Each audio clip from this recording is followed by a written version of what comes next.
आसोडवाले नका आसोड वाजवतो चुकून एखाद्याला लागला परत किच्यापतीचा पाया नको सुटला भव्य आणि दिव्य मैदानाचा फायनलचा फेरा सुटला कोण होणार एक नंबरचा मानकरी एक गाडी बाहेर आल्या गाड्या माणसात गाडी आली एक नंबर तासाव गाडी आली लढत चालू आहे घरचा साज बोलतोय तिकडे रायफल दोघात लढत झाली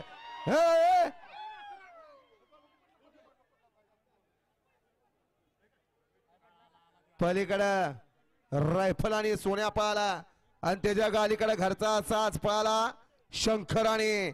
सुंदर आणि नंद्या चला सगळे निकाल सुटसुटीत आहेत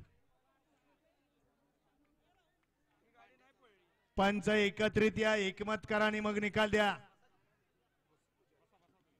गाडीकडे यायचंय लाईव्हच्या गाडीमध्ये या निकाली पंच आणि निकाल बघा निकाली पंच पैलवान प्रकाश पैलवान गाडीत या गाडीत पैलवान गाडीत येऊन बघा तिथं देत बसू नका तुम्ही गाडीत या तिथं काय परत परत रिप्ले या ठिकाणी दाखवणार नाहीत